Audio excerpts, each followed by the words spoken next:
Steve Nash's Off-the-Court Legacy by Ray Mosio. Sport has the power to change the world. Whether on the pitch or the court, sports bring together people from all across the globe around a common goal, the love of the game. That pursuit exists beyond cultural, religious, and language barriers, focusing on developing friendships, commonalities, and participation.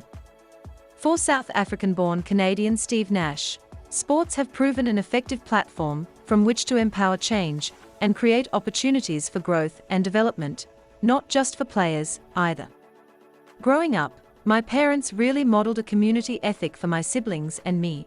It was just a given that part of existing in society meant contributing in some way, Nash recalled. When I entered the NBA and had an opportunity to give back, we began right away. Founded in 2004 by Nash and his family, the Steve Nash Foundation, SNF, works to assist underserved children in their health, personal development, education, and enjoyment of life.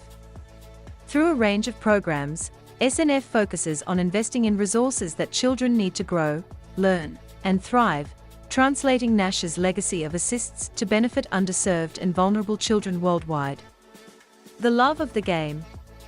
Nash has made an incredible impact both on and off the court. The two-time NBA MVP was one of only 10 players to win the award in back-to-back years, and the first Canadian to do so. While the foundation doesn't work in sports programming, true to his passion, Nash ensures that sports play a role in SNF, especially when it comes to fundraising efforts. For me, the draw of sports isn't just the connection to health and fitness, but the relationships. It's always been that way, the former athlete said. Growing up, I played 4 to 5, 6 sports depending on the season.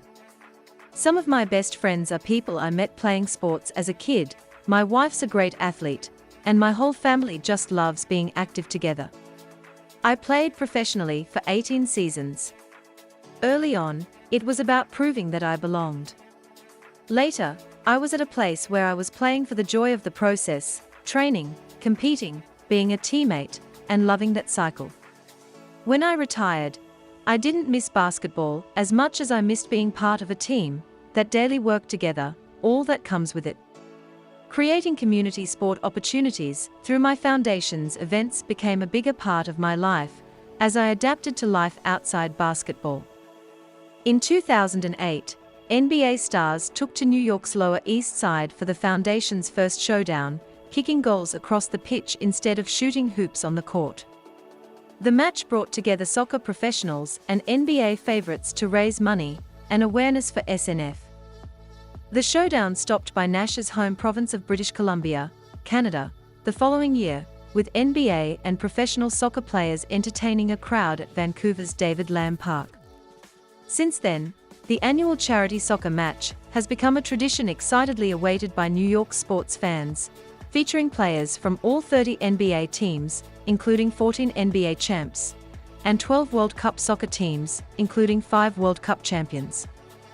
Events like the SNF Showdown and the SNF Charity Shield allow sports fans and child health advocates alike to join together and create change, raising funds and awareness for SNF's work.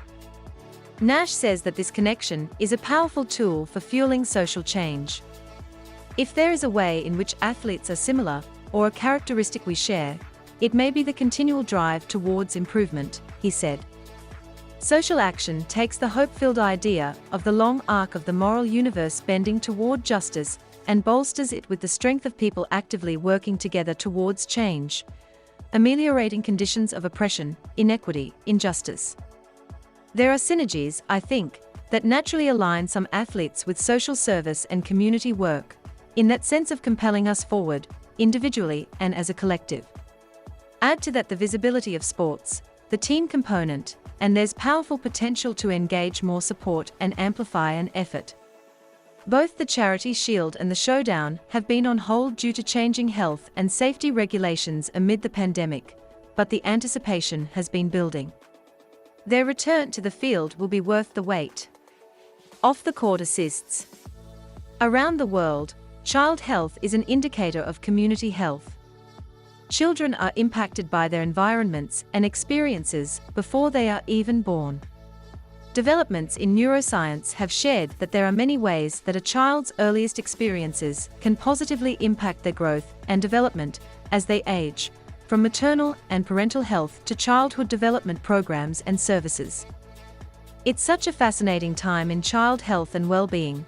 There's such great need, but also unprecedented access to the science, to understanding the biology and neurology of the need and what we can do to help, said Nash. SNF brings research and actionable steps to vulnerable communities across the globe, focusing its efforts on attending to the critical needs of children. In doing so, they are changing the trajectories of underserved communities, and thus, changing the world.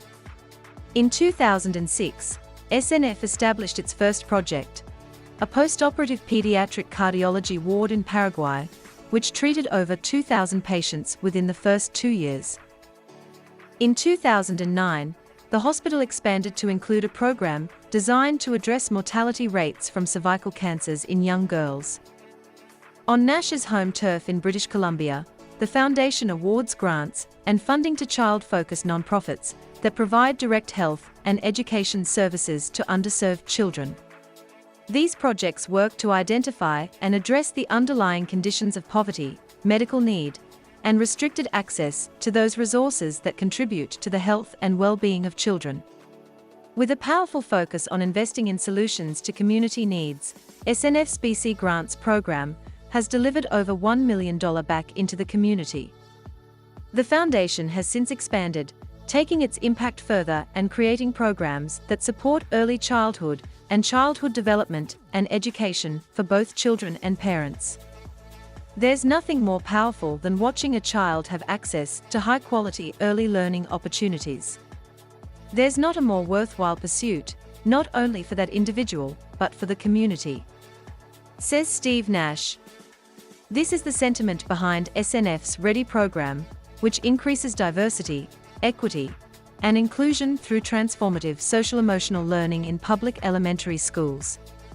Designed in the Gulf Islands and launched in Brooklyn in 2021, the READY program uses teacher training, curriculum, and supplies to help students build their vocabulary around feelings, fostering empathy and growth in pre-K grade 3 students.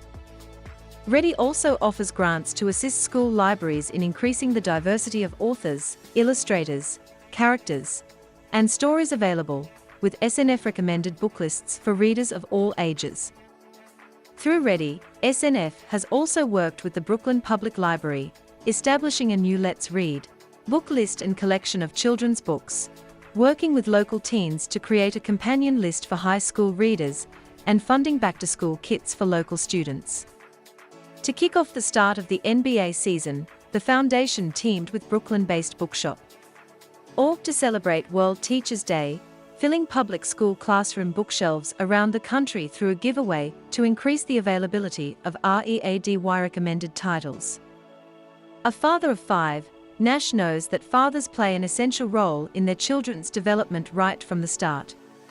Let's Talk Dads is SNF's collaboration with the TMW Center for Early Learning Plus Public Health, focusing on fathers' crucial role in supporting their children. Through Let's Talk Dads, fathers can become what Nash calls our children's personal neurodeveloper, by learning research-based strategies to promote their child's cognitive development simply by talking and interacting with them. Studies show that at as early as 2 months old, babies whose dads were more present in day-to-day activities like bathing, changing, and feeding were more socially responsive than babies whose dads participated less. The benefits of fathers being present continue as the babies age, with higher developmental scores recorded by 6 months old and more resiliency under stress by the age of 2. Bringing that science to dads in the community, Let's Talk Dads provides weekly, small group classes in infant and toddler neurodevelopment for fathers. How empowering the realization that each of us can be our children's personal neurodeveloper, that the sheer quality of our interactions can impact the attitude of inquiry and health of our kids, Nash said. The practical application is limitless. As a dad, and as someone invested in early child development, I'm excited to see how far it takes us. Follow Global Heroes for more uplifting stories.